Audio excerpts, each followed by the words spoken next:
about the regional plan, about what are the definitions of the regional plan, various nomenclatures related to the regional plan, then the jurisdictions and the acts pertaining to the regional plan, the components, the processes, the issues and challenges, and the various case studies.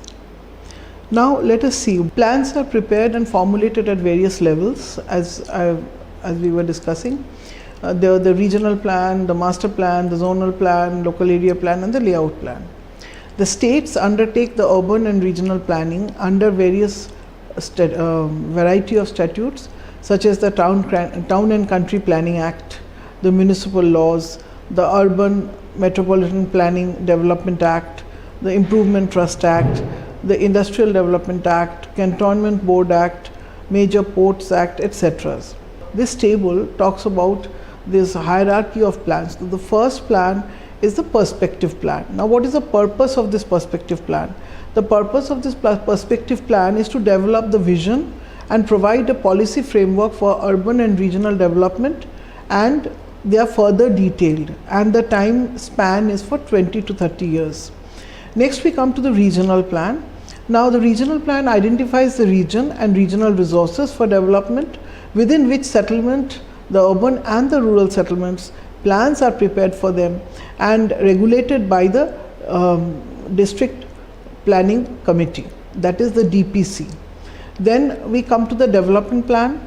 It is to prepare a comprehensive development plan for urban areas and also the peri-urban areas under control of Development Authority or the Metropolitan Planning Committee, that is MPC.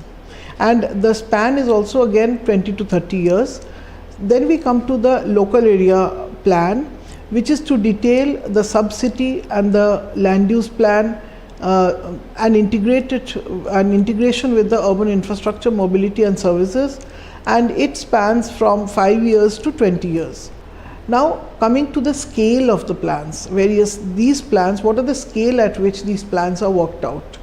So we have the perspective plan at a scale of 1:250,000 to 1:1 lakh for larger regions, and 1:1 lakh to 1:50,000 for smaller regions.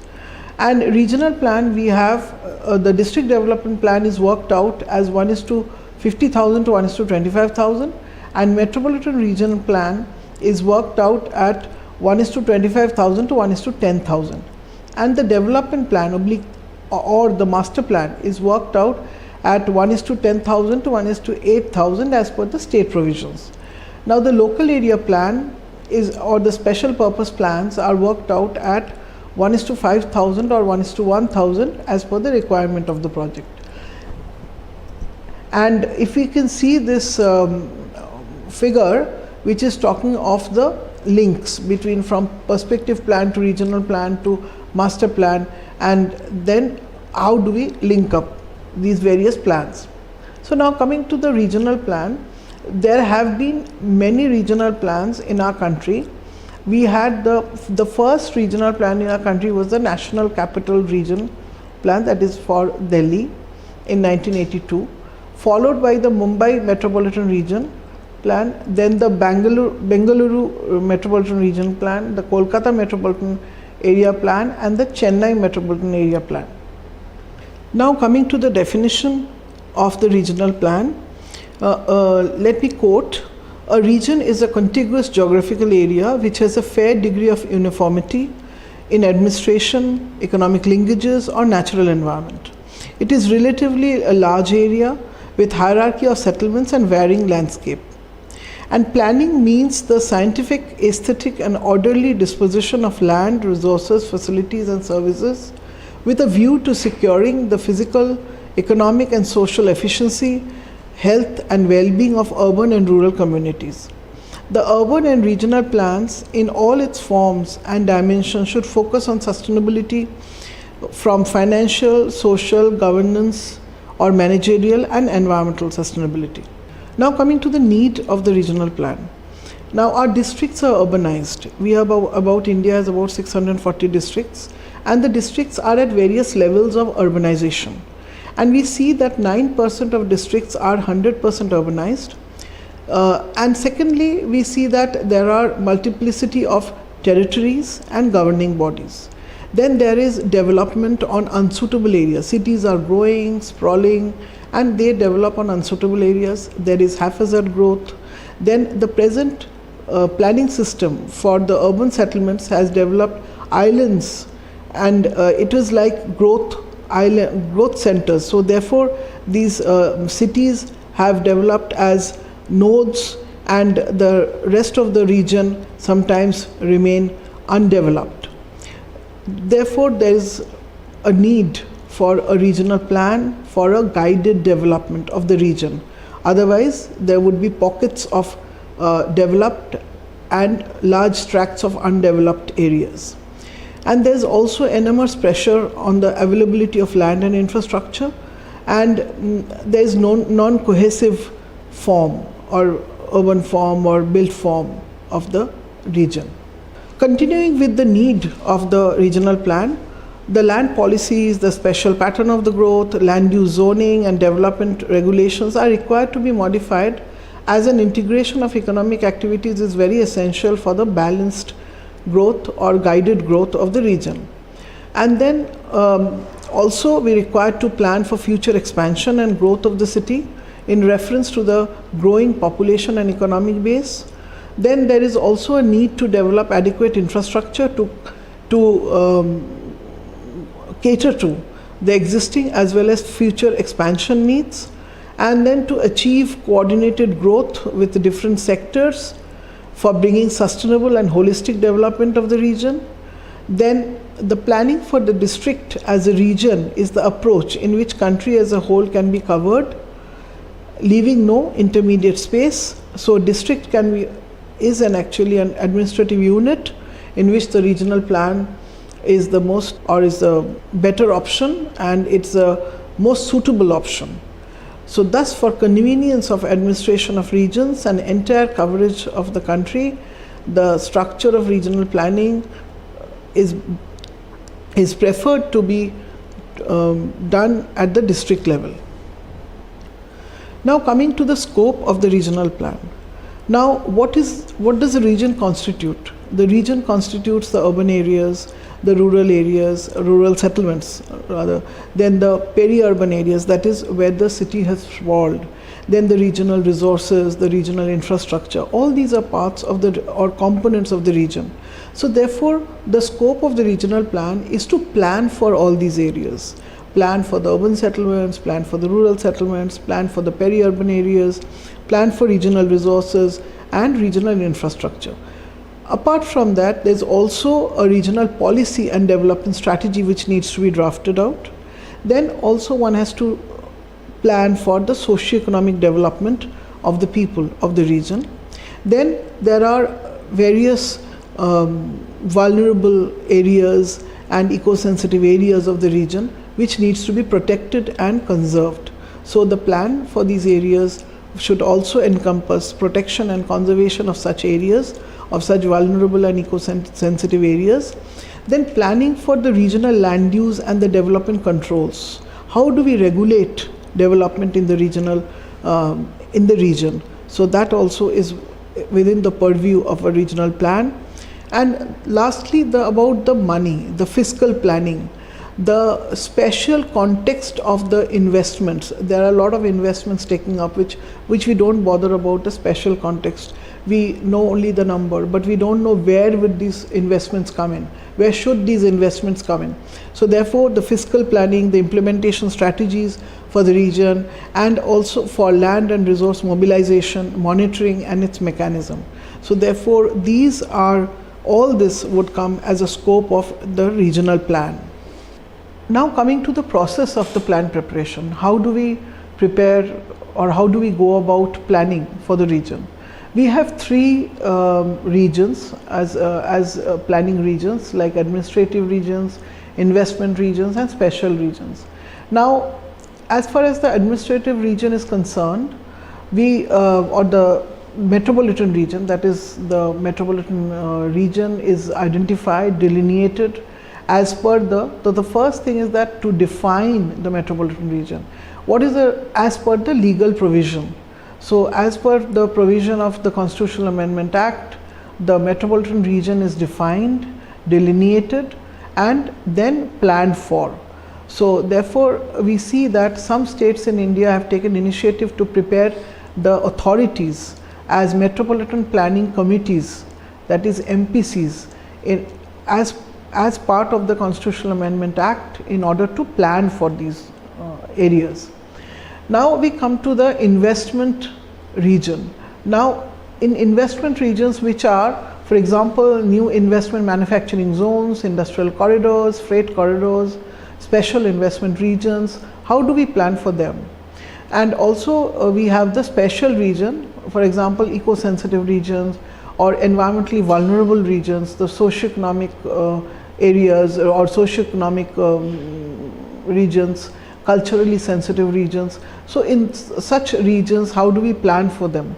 So therefore, there can be the investment regions as well as the special regions can either be inter-district or interstate regions, and they are based on, or they are worked out, they are delineated based on the homogeneity, functional relationships and administrative status. So specific provisions are formulated for them, for such regions, and efforts have been taken by some states for the investment regions and at national level for development of the corridor as a corridor region. So we have for example, the DMIC, the Delhi-Mumbai Freight Corridor. So that was an example of a investment region. And for special regions, eco-sensitive zones like recently notified Mount Abu eco-sensitive zones, they are part of the what we call as special regions. Then based on all the requirements of the region, the administrative setup is decided by the state or center. So we come to the components of the region. As we said earlier, that there is a regional network and terminals, you can see from this drawing. Then there is a built up area, urban and rural, urban settlements, rural settlements. Then there are natural reserves. Then there is agricultural land, that is land for production and economic activities. There are also industrial areas within the region which are set up. Then there is fallow land or unproductive land or wastelands. So these are the components of a region, and as I was stating earlier. Now what are the aspects of the regional plan? The policy in relation to the land use and allocation of land for different uses encompasses the roles and responsibilities of various stakeholders. It talks about should talk about housing and shelter development, protection of environmentally and ecologically sensitive areas and conservation of heritage, sustainable development of resources including agriculture and rural development. And the perspective plan should define the influence zone of the corridor or define the rationality of this selection if in case there are nodes. Then there is monitoring system, social audit mechanisms to ensure the effective implementation of the plan. So let us learn about the indicators and parameters which are needed to identify or delineate a region for which the plan has to be prepared. Generally, a land suitability map is prepared for the region in order to know which lands are suitable for development and which lands are suitable for conservation or protection. Now, how do we go about and how do we do this land suitability analysis? So for this, we have to have maps, separate maps for various indicators. And what are these indicators? So we come to these indicators, that is soil cover and fertility. So we need to have maps on this we need to have soil fertility maps. Then the topography, so contours, we need to have the surface contours or the land form. Then the geology maps, then the geomorphology we require, then about lithology and drainage, this information we require, then about the surface water bodies, about the groundwater table, then the forest cover, then buffer areas, agricultural lands, intensity of production, whether it is a high productive agricultural land or a low productive, we require to know that.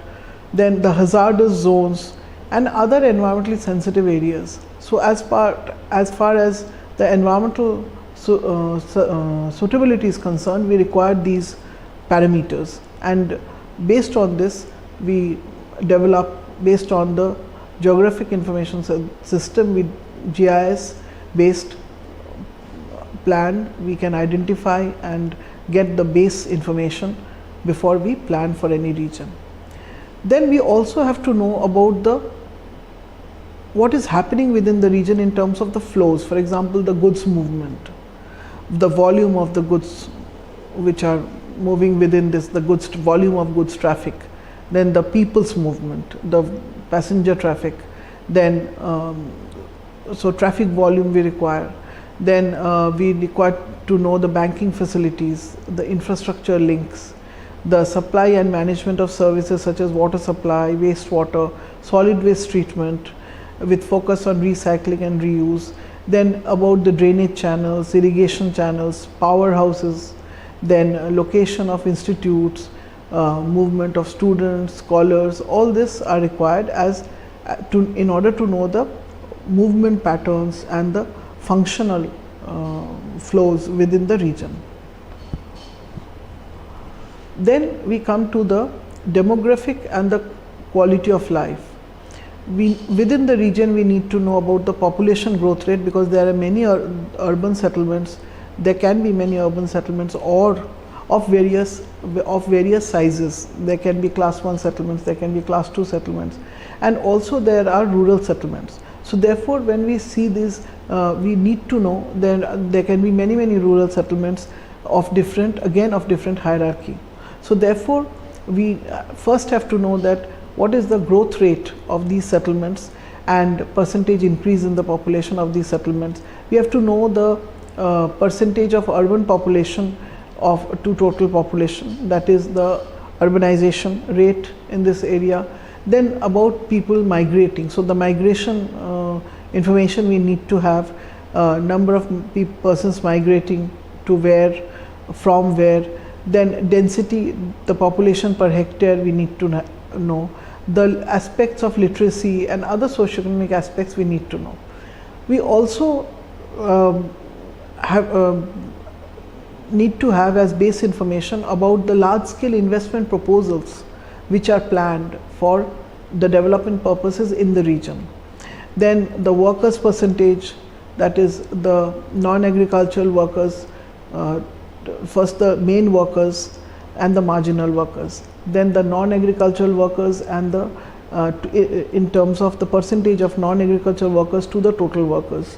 Then about the land ownership, which is very important, that what is the ownership of the land, where can we develop. So if we don't know that, it is very difficult to make plans. And then also other aspects like about adjustment of boundaries, about the manageable size of the region from planning point of view, contiguity of areas, all this we need to know for in order to delineate the region. Now coming to the case studies. So the international case study is on Atlanta's regional plan. Now the Atlanta's regional plan is a long range blueprint that details the investments that will be made over the next 20 years to ensure the Metro Atlanta's future success and improve the region's quality of life.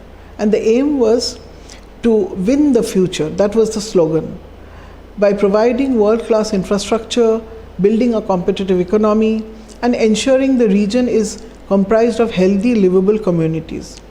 Now, what were the components? The components were the regional agenda, then the regional transportation plan, the policy framework, the community engagement documents, the transportation assessment, the regional resource plan, and the introduction to the Atlanta's regional plan. Now we come to the Greater Wellington regional plan. Now, generally, Greater Wellington regional plan is based on the premise that regional plans assist the regional council in carrying out its function under the Resource Management Act which is to sustainably manage the physical and natural resources in the region. And thus, with this basic premise, the aspects which were covered were biodiversity, biosecurity, economic development, emergencies and hazard management, environmental science, flood protection, harbor management, land management, pollution management, then plans, policies and publications, proposed natural resources plan, then the pre-election report, annual plan, long-term plan, then regional plans, policies and strategies, transport policies and publications, and regional council policies. You can see from this drawing which shows the Greater Wellington Regional Plan. So now we come to the National Capital Region Plan, that is the regional plan for the NCT Delhi, which is encompassed by 3 states which are part of this regional plan, that is Haryana, Uttar Pradesh and Rajasthan. And we have districts like Panipat, Sonipat, Jhajjar, Gurgaon or Gurugram, Faridabad, Mewat, Palwal, Rewari, Rohtak as part of Haryana, and Bagpat, Meerut, Ghaziabad, Hapur, Bulandshahr and Gautam Budh Nagar as part of Uttar Pradesh, and Alwar as part of Rajasthan. Now what was the need of this National Capital Region Plan? What was the need? Now, because of unprecedented growth of NCT Delhi, it had recorded an extraordinary growth during 1941-51 after partition, with lakhs of immigrants coming to Delhi, and therefore and there was also an interim general plan for Greater Delhi 1956, and TCPO or TPO, that is Town Planning Organization, suggested that serious consideration should be given for a planned decentralization to outer areas and even outside the Delhi region. So you can see from this drawing or from these maps that how the city was or what was planned for the city as planned decentralization. Now, what were the objectives of this regional plan? It was first to promote growth and balanced development of the National Capital Region, to provide the suitable economic base for efficient and economic rail and road-based transportation networks, and to develop selected urban settlements with urban infrastructure facilities and a rational land use pattern. So this drawing shows how this whole or these objectives have been realized or have been proposed to be realized, which is the first one is to encourage the population to deflect, that as I said, as planned decentralization. So to encourage the population to deflect in the NCR towns, so therefore counter magnet towns had been proposed as part of the regional plan. And then number 2 was to increase the population holding capacity of the area within existing urban limits through redevelopment, and the third was extension of the present urban limits. So there were basically how to manage the growth, and that was what the National Capital Region Plan was all about. So we come to the plan, as you can see from the drawing, that there were, as I said earlier, there were counter magnet towns which was planned as counter magnet towns, city settlements were planned, and then satellite towns where higher order physical and social infrastructure was planned to be provided, and upgradation or improvement of the regional road, rail corridors were posed to be improved. And that's what, therefore, under this plan, various corridors such as the various new corridors, then widening of existing corridors were planned. So students, today we have learnt about the regional plan, about the various scales of the plans and at which level the plan is made, about the jurisdictions, about the acts, and about the definitions and nomenclature of the regional plan, then about the components, the processes, and about the issues and challenges, and also about the case studies, about the Atlanta plan, about the Greater Wellington plan, and about in India about the National Capital Region plan, which was the earlier plan. So regional plans are or form as a much broader or give a much broader framework under which master plans and other various plans like local area plans, layout plans, zonal plans, all these plans are made in order to guide the development, and that is the purpose of the regional plan, is to guide the development of the region. Otherwise the region would have haphazard development, then it would not be some areas would be developed, some areas would not be developed. As is the case in many cities and regions, or beyond the cities, in the regions today. And we also need to plan this plan the region, or we have to have a regional plan, because we want to protect also our environmentally sensitive areas, vulnerable areas, and we want to also regulate the development, and therefore we need the regional plan. So with this context, the regional plan is very essential and important, and therefore we have learnt